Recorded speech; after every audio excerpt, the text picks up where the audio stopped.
এখন আমার দূর দূরান্ত কুটুম জনেরা কাছে তোমার নাকি পাকা পান আছে বাস থাকে বলে চাউল বেড়েছে তো মানে হয় 50 বছর পর আবার ফুল আসলো আসে, এটা তো কেউ জানে না। কুটুম এরা কথা আমার তো 1 কেজি নেন, এক কথা 2 কেজি নেন।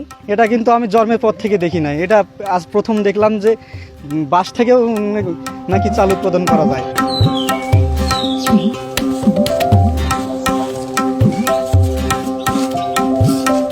দিনাজপুরের ফুলবাড়ী উপজেলার পাকাপ্রাণ গ্রাম।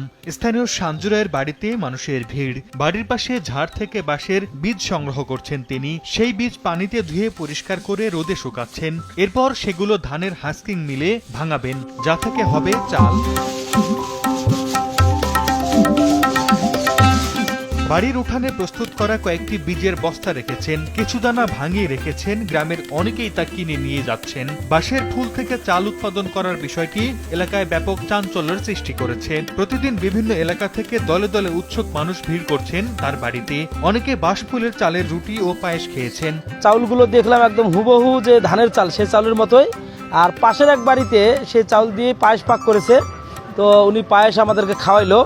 পায়েসটা অত্যন্ত সুস্বাদু হয়েছে, মনে হচ্ছে যে একেবারে আতপ চালের পায়েস। বাস থেকে ফুল থেকে চাল উৎপাদন করতেছে, এটা কিন্তু আমি জন্মের পর থেকে দেখি নাই, এটা আজ প্রথম দেখলাম যে বাস থেকেও নাকি চাল উৎপাদন করা যায়। এটা কিন্তু অনেক একটা চাঞ্চল্যকর ঘটনা। বাঁশের ফুল আনে চাউল করতেছে, করে ভাত খাইছি, আমরা পাশ খাইছি, ভালো লাগতেছে।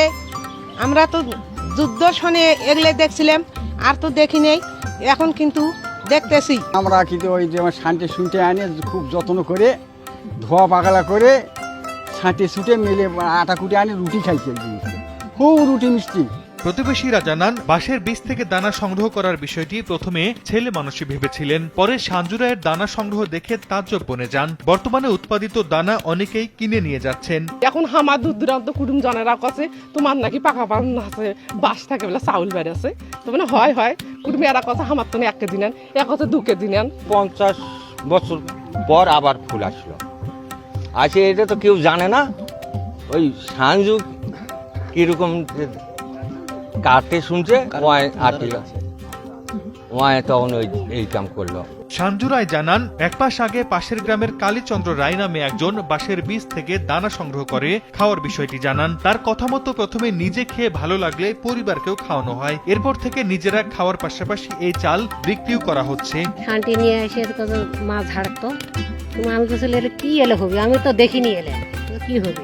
কিন্তু আমি ঝাড়লাম, ঝাড়ে টাড়ে দিয়ে মাটি পুকুরের ডেস্কিট করে ভিজে তুলাম, ঠেঞ্চে ধুলাম, ধুয়ে টিয়ে ডালাত করে মানে ধুলে ওদের টানি লেটল নাড়ি দিলাম, দিয়ে মানে শুকিয়েছে তো মানে কুটে নিয়ে আগে দেখি আগে চালটা আমি মানে ধানটা মেলে নিয়ে যাইতেছি আর কি, মেলে কুটানোর জন্য মানে নিয়ে যাইতেছি। কুটার পর বাড়িতে নিয়ে এসে সেই চালটা রান্না করে আমি খেলাম আর কি, ভাত রুটি বা খিচুড়ি পায়েস, মানে এত যে সুস্বাদু বা মিষ্টি এটা আমি মানে কল্পনা করতে পারি নাই।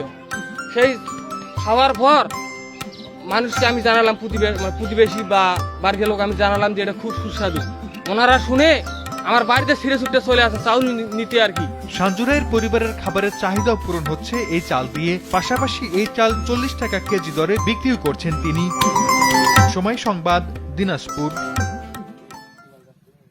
আমার এই ভিডিওটি যারা পেজ থেকে দেখছেন তারা অবশ্যই ফলো করে আমার সাথে থাকবেন, এবং যারা ইউটিউব থেকে দেখছেন তারা সাবস্ক্রাইব করে এবং বেল আইকনে ক্লিক করে আমার সাথে থাকবেন।